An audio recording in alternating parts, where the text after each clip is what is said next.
In the quiet town of Franklin, Tennessee, on a warm July afternoon in 2024, a seemingly minor dispute over a parked car escalated into an unforgettable confrontation.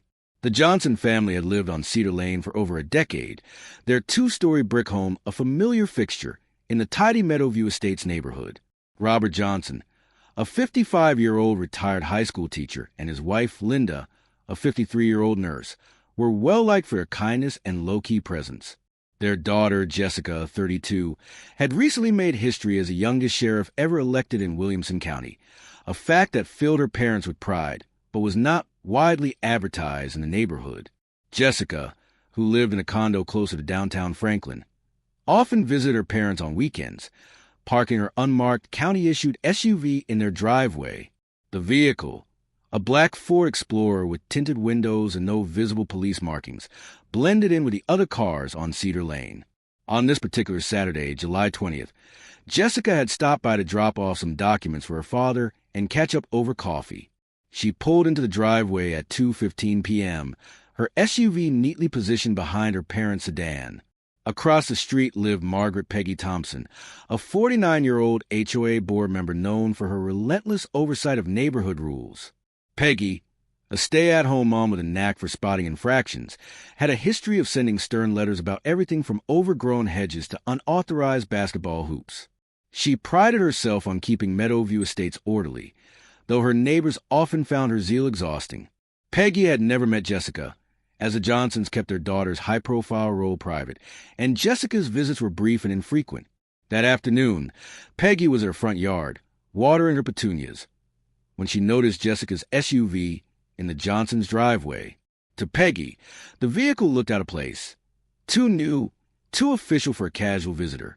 She'd seen it there before, but assumed it belonged to a friend or relative who hadn't registered with the HOA's guest parking protocol, a rule she'd championed requiring visitors to notify the board for security purposes.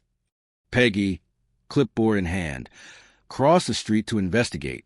Robert was in the living room, reviewing the documents Jessica had brought, paperwork for a family trust, when he heard a sharp knock at the door.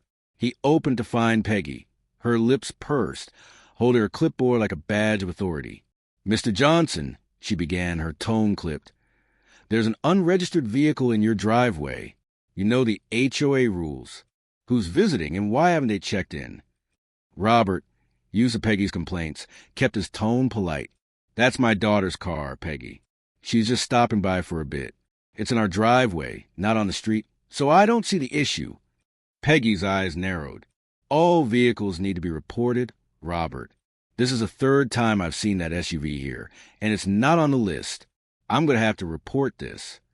Robert sighed, try and keep the peace. "Peggy, she's my daughter, not a random visitor. She's parked on our property. There's no rule against that." But Peggy was unmoved. The HOA bylaws are clear. Unregistered vehicles are a security risk. If you don't comply, I'll have to escalate this. She turned on her heel and marched back to her house, already dialing her phone. Jessica, who'd overheard the exchange from the kitchen, stepped into the living room, her sheriff's badge clipped to her belt but hidden under her light jacket. "Dad, what's that about?" she asked, her tone more amused and concerned. Robert shook his head. "Just Peggy being Peggy. She's got a thing about your car. Don't worry about it." Jessica shrugged, accustomed to dealing with bigger problems in her role as sheriff. "Let me know if she keeps it up," she said, sipping her coffee. Peggy, however, was not letting it go. Convinced the Johnsons were flouting her authority, she called 911 at 2:35 p.m. "This is Margaret Thompson from Meadowview Estates," she told the dispatcher. "There's a suspicious vehicle parked in a neighbor's driveway, unregistered, and the owner's refusing to comply with HOA rules. I need an officer to check it out." The dispatcher, trained to prioritize calls, asked for clarification. "Is the vehicle on private property?" Peggy hesitated, then said, "Yes, but it's a security concern. It doesn't belong here." The dispatcher noted the details and dispatched a patrol unit, classifying the call as low priority. At 2:50 p.m., a Williamson County Sheriff's Office cruiser pulled onto Cedar Lane. Deputies Mark Evans and Sarah Lopez stepped out, their expressions neutral as they approached the Johnsons' house. Peggy, watching from her porch, hurried over to meet them. "Officers, thank you for coming," she said, pointing at Jessica's SUV. "That vehicle's been here multiple times, and they won't register it. It's against our HOA rules, and I'm worried it's someone suspicious." Evans, a 15-year veteran, raised an eyebrow. "Ma'am, if it's on their property, it's not really an HOA issue, but we'll talk to the homeowner." He and Lopez knocked on the Johnsons' door. Robert answered, with Jessica standing behind him, her jacket now off, revealing her badge and the embroidered sheriff's logo on her polo shirt. "Afternoon, folks," Lopez said. "We got a call about a vehicle in your driveway. Can you clarify what's going on?" Before Robert could respond, Jessica stepped forward, her demeanor calm but authoritative. "I'm Sheriff Jessica Johnson," she said, showing her badge. "That's my vehicle. I'm visiting my parents. Is there a problem?" Evans and Lopez, recognizing their boss, exchanged a quick glance. Evans, suppressing a smile, said, "No problem at all, Sheriff. Just responding to a complaint." Peggy, standing a few feet away, froze, her clipboard slipping slightly in her hand. "Sheriff?" she stammered, her face paling. I didn't know." Jessica, keeping her tone professional, addressed Peggy directly.